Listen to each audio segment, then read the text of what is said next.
pochybující, přející a šťastný. Snažím se o něm dozvědět všechno, co o něm už někdo zjistil a zároveň si na něj dělat vlastní názor.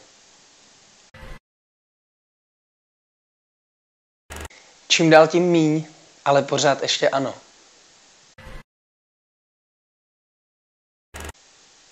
Neschopnost dialogu.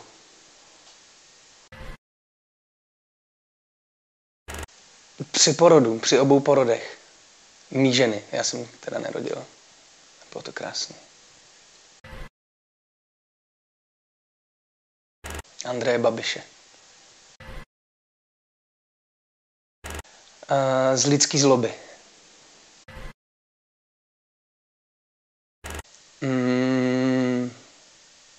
Z nevěry. Já jsem nesmrtelný.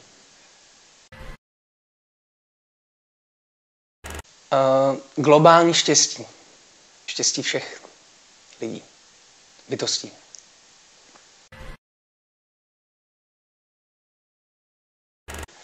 Do angličtiny. Chci se naučit anglicky a jsem strašně línej.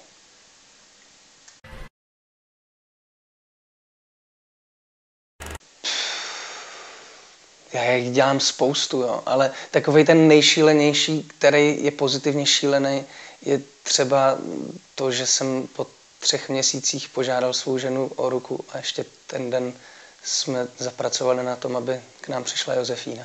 To bylo šílený a šíleně krásný. Na předsudky. Jo, smrt je velká učitelka. Ne, mám pocit, že lidi jsou nespravedliví.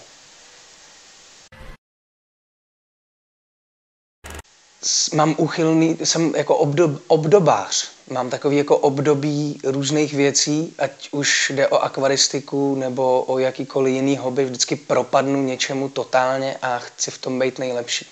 To jsem dost úchylný na to.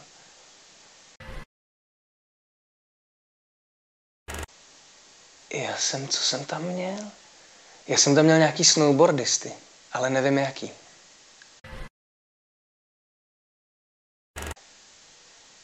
Čtu, ale ne ty, co jsou v magazínech.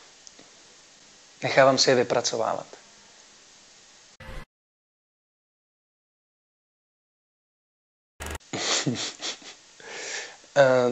Tu pihu na rtu.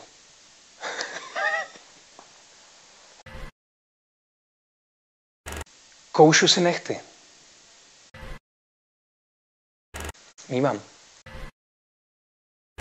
Snažím se analyzovat to, odkud přicházejí. A vlastně většinou v momentě, kdy se mně podaří k tomu dojít, tak to končí smíchem.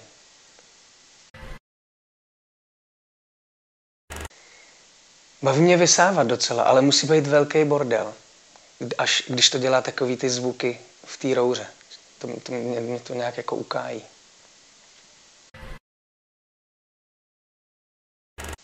Tamagotchi. Topinka ve vajíčku. A švolky. To je skvělá věc. Já nevím, jestli to vymyslela moje babička, ale rozhodně je to jediný člověk, který to dělá. A je to skvělý. Já jsem vždycky měl rád krupicovou kaši s hrudkama. A švolky jsou jenom hrudky. Skvělý.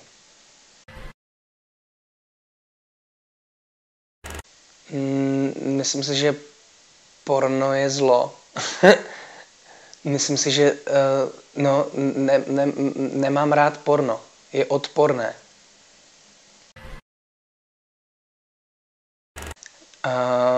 Nevěřím si. V dobromyslnosti. Já nepřeju lidem nic zlýho. A věřím tomu, že se to vrací. A nevěřím tomu, nebo respektive nepřeju lidem dobro proto, abych já byl dobrý. Jako. Já to prostě tak mám. A je to fakt docela síla, protože mám pocit, že to funguje.